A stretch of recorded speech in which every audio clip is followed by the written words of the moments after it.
Blog Talk Radio.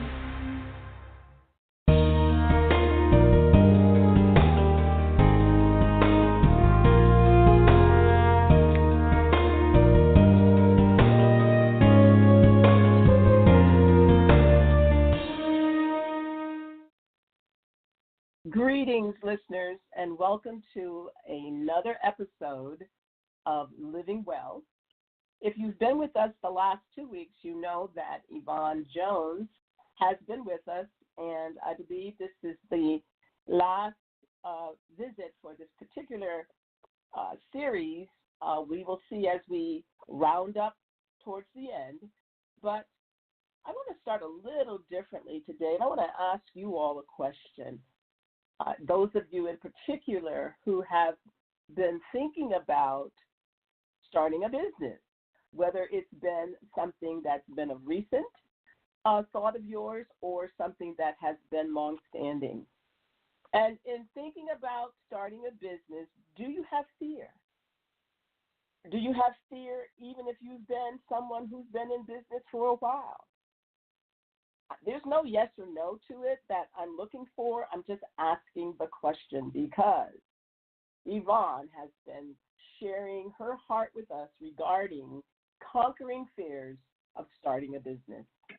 Now, Yvonne, hello. I would like for you to speak to the listeners again today and just introduce yourself for those who have not been with us prior to today.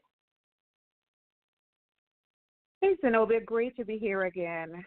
Hi, everyone. I'm Yvonne A. Jones, and I'm a personal business coach and relationship marketing strategist, as well as an international speaker and best-selling author. But all of that came along the way. My passion really is to help entrepreneurs, women especially who are 50 and wiser, because we are in that time of our life, and I say we because I am one of them. And I'm one of you. And we're in that time of life when we really want to do something that makes us happy, makes us that still fills our passion. For so many years, many of us gave up what we wanted to do for doing what we needed to do. But now at this time in our life, our situations may have changed. Children may be gone off to college, or they may be grown, as my 3 daughters are. I have 3 daughters, they're all married, and I have 3 grandchildren, 3 little grandchildren. And now is our time. Now is our time, I believe, to take the reins and do something for ourselves that make us truly, truly happy. It doesn't mean that you are not happy if you were in a career before. It doesn't mean you were not happy. But now there might be something that you are passionate about that you never had a chance to do.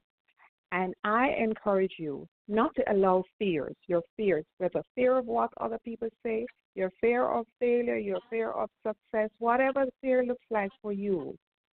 I am encouraging you not to allow those fears to hold you back and prevent you from pursuing something that's going to make you happy. Now, that's a provocative thought and encouragement. I want to go a little bit further and ask you, what can we do to push aside some of that fear? I know we talked about this initially. I'm sorry, go ahead. I was going to say, in 1999, someone gave me a tape. Remember when we used to have tapes? And that eventually got broken after they were played again and again and again.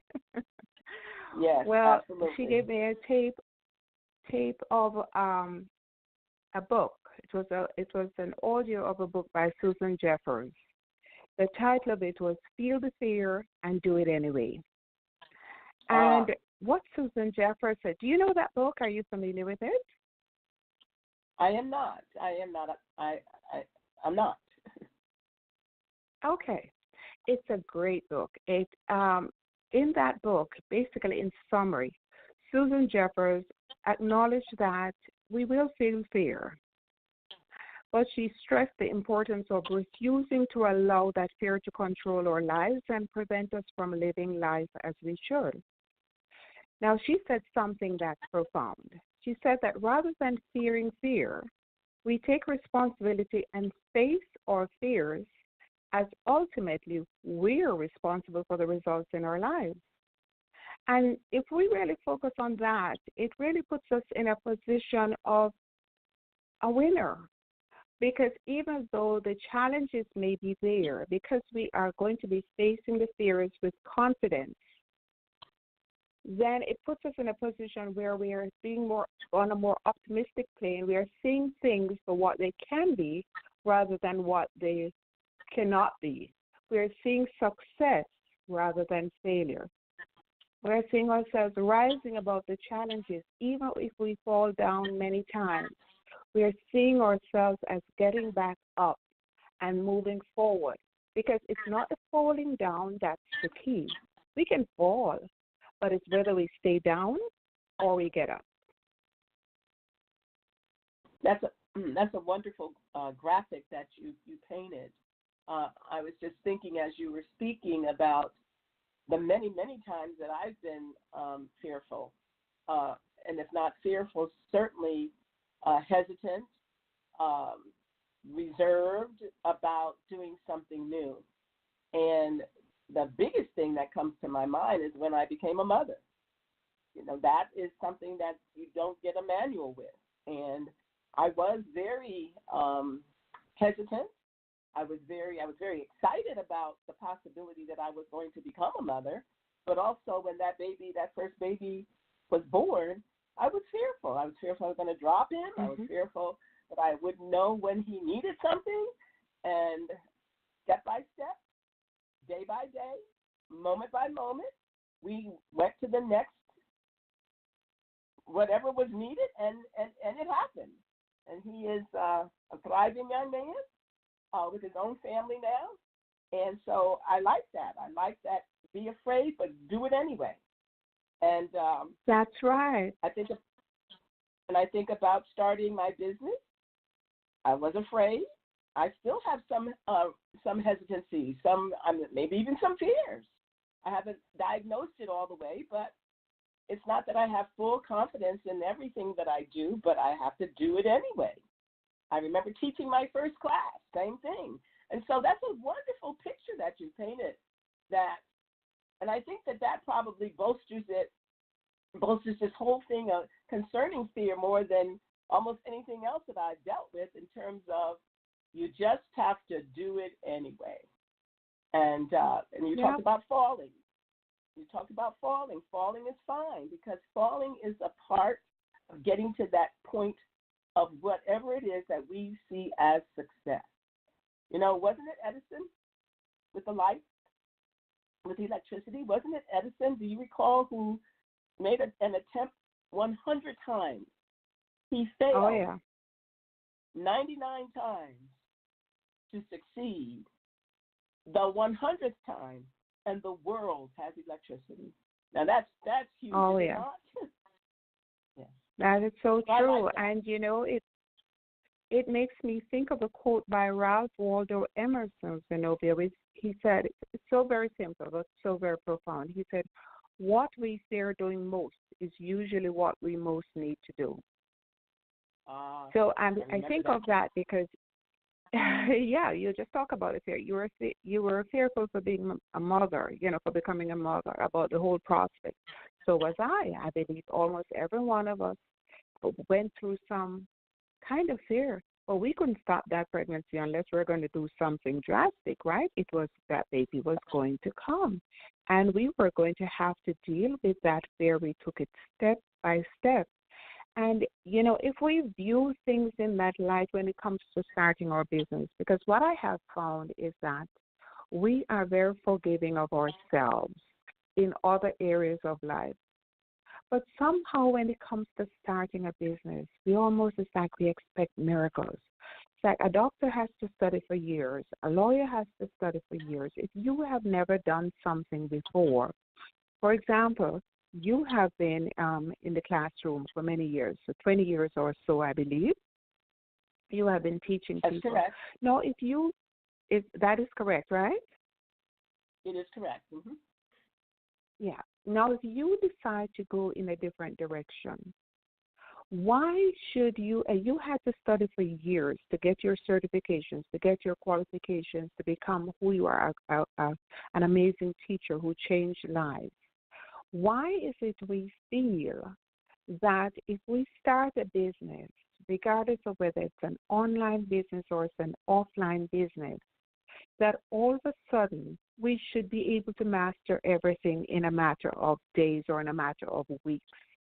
We don't allow ourselves, the same way there are many classes during the time when you were taking your certification. I'm sure you didn't get A in every single topic, and if you got A in every topic, hats off to you.